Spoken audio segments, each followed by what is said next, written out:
Hi, everybody, and welcome to Spa Babies, presented by WinStar Farm. I'm Dan Illman with Nicole Russo from DRF, and each Wednesday through Sunday, this Saratoga meet, Nicole and I are going to look at a very interesting two-year-old race. Now, these races are often inscrutable. There aren't a lot of past performance lines, but we're going to do the best we can to give you as much pedigree, auction, trainer information as possible so you can make an informed judgment. And Nicole, race number 5 on opening day is one of those fantastic two-year-old filly races for maiden special weights. Let's take a look at this field. 5.5 furlongs, $83,000 is the purse, and we have an overflow field and a lot of strong pedigrees. Yeah, absolutely. I mean, you flip through the pedigrees in this page and you see some of this year's emerging freshman sires like Jimmy Creed. We've got a half-2 Breeders' Cup winner, Unrivaled Belle, in here. Just a really strong race with, as you mentioned, a large field. It's a great opportunity on opening day of the meet. Now we've got top connections all over the place. Brad Cox, high percentage trainer based in Kentucky. Of course, Todd Pletcher, who usually rules the roost with these two-year-olds. Steve Asmussen as a second-time starter. That's a very powerful angle. But let's take the field in post-position order, and we'll begin with the number 1, More Mojo, who is by a WinStar stallion and more than ready. And this horse sold for $325,000 as a yearling. And when you look at this pedigree, you understand why. Yeah, of course. The dam of this one was a grade 2 placed runner at 2. More Mojo, a half-2, 3 black type earners. More Than Ready was a grade 2 winner at Saratoga as a juvenile, grade 1 winner there at 3. He's a respectable 2-year-old sire, and as we mentioned, the Brad Cox barn just having a really solid season this year coming into Saratoga. More Than Ready wins with 12% of his 2-year-old debut runners, and you mentioned those 3 black type earners. One of them, Pre Toreo, just a real hard hitter up in New York, a stakes-winning dirt sprinter. Another one, a grade 2 placed dirt sprinter. So a lot of pedigree, so it's going to have to escape the inside post, often an intimidating place for 2-year-olds, but Brad Cox, as you mentioned, usually gets them ready. The number 2 is Kickin Kimberly, and this one's by Skendrea, going out for Rudy Rodriguez. This horse has been through the auction ring a few times, sold for $75,000 in March.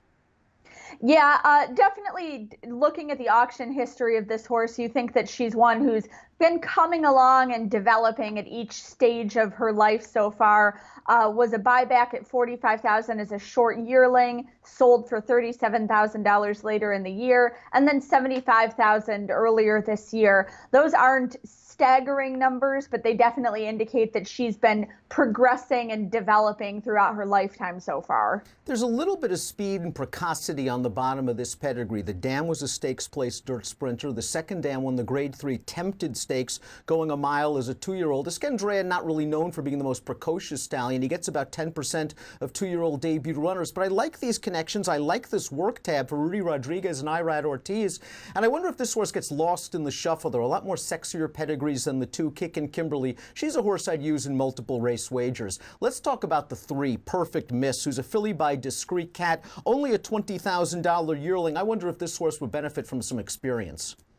Yeah, I think she might as well, especially looking at just looking at the pedigree on this one. I think you know, it's the sort where the sire, they do a little bit better with a start or 2 under their belts, and I think this one might come along with a start or 2, especially looking at her work tab. It's steady but not staggering. Discreet Cat wins with 10% of 2-year-old first-time starters. This is jockey Manny Franco's second call. His first call is buried on the also eligible list, the number 12, Quick, Quick, Quick. Experienced horses often have a big advantage in these 2-year-old races, and the number 4, Amazing Belle, has already raced twice, and this horse sold for $230,000 as a yearling. And Nicole, you can't get much better from a pedigree standpoint.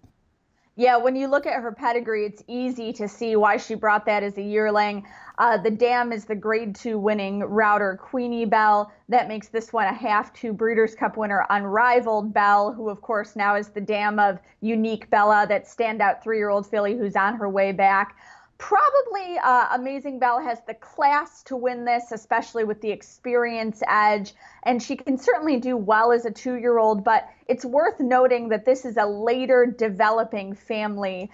She's also by champion sprinter Midnight Lou, who did win first time out at Del Mar as a 2-year-old, did better later in his career as a sprint champion. I actually don't discount him as a distance sire. He probably could have gone longer if he hadn't had that throat surgery during his career that affected his wind, affected his stamina a little. And I think he can throw a distance horse. He might be kind of a sneaky sire from that standpoint. Something to keep in mind as these 2-year-olds get later on in the season. Well, let's watch Amazing Belle's career debut, the stretch run on May the 18th at Gulfstream Park. You see her in the very familiar Gary Barber silks, and she puts a head in front turning into the stretch.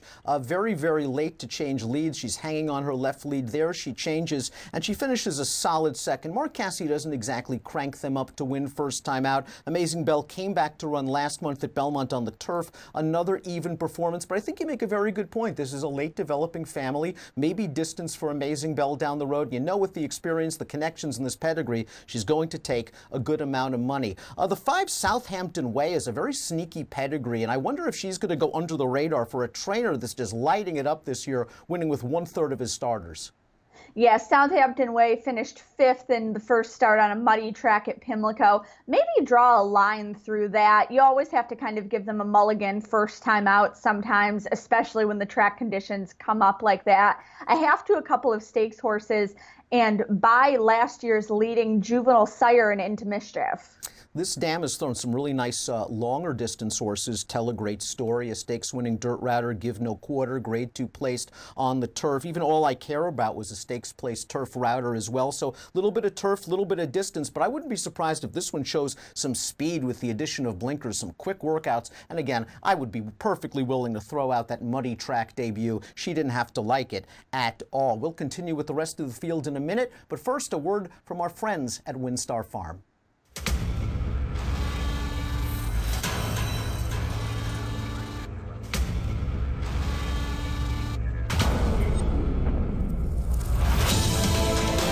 The 2017 Florida Derby, always dreaming they won it by 4 in the end. American Anthem has taken off. American Anthem easily in the Woody Stevens.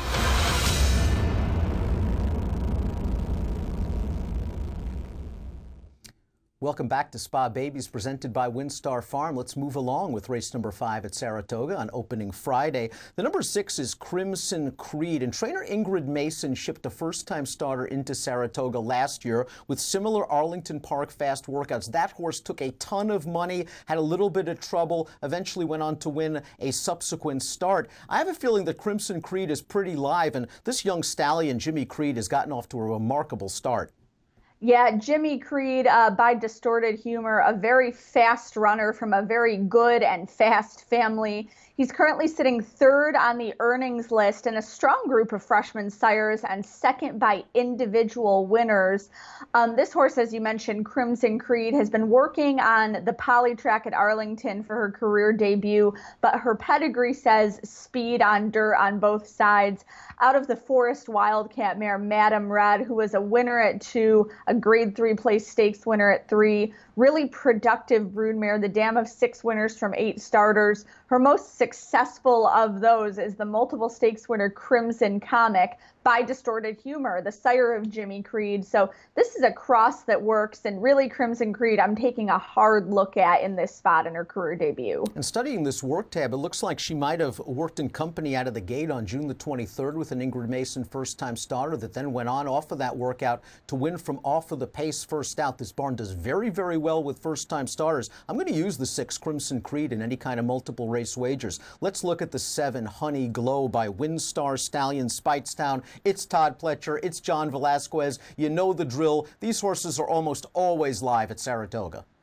Yeah, it's sort of their world and we just live in it. These horses, as you said, always live here. This one, really interesting work pattern. She worked a bullet down at Palm Beach, Pletcher's Florida base, has 3 solid 4-furlong moves since shipping to Saratoga. The work pattern sort of suggests to me that this one is in good form. They were sort of saving her for this meet for opening weekend with an eye toward looking at the timing, maybe wheeling back at the stakes later in the summer. Yeah, like I said, that work pattern really makes me think that they think highly of this horse's future.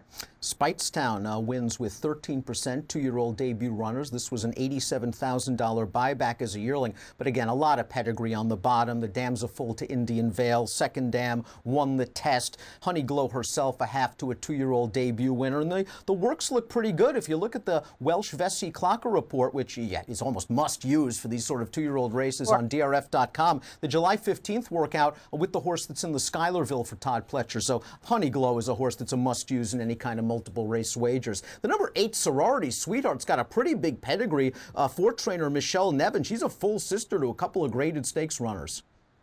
Yeah, including Grade 3 winner Classy Class, who won his debut in October of his 2-year-old year, knocked at the door with multiple graded placings. Now a 5-year-old, he just picked up his first graded win in the Salvatore Mile. So maybe a bit later developing horse there, although he's out of a Grade 1 place sprinter as a 2-year-old, and Sire Discreetly Mine here was a winner at Saratoga and Grade 1 placed as a 2-year-old himself, and then a Grade 1 winner back here sprinting as a 3-year-old. $60,000 weanling resold for $175,000 as a yearling. Discreetly Mine gets 13% winners with 2-year-old debut runners. You mentioned Collegiate the Dam was placed in the Grade 1 Spinaway at Saratoga. Not only a full sister to Classy Class, but full house. Grade 2 placed this year, going long on the dirt. Nice pedigree. Jose Ortiz takes the mount, should offer nice value. The 9 is Sonny's Funny, another one of those experienced horses. This filly made her career debut for Steve Asmussen down at Churchill Downs. She took a hint of money and she ran an even third, and this barn often improves them second time out in maiden races.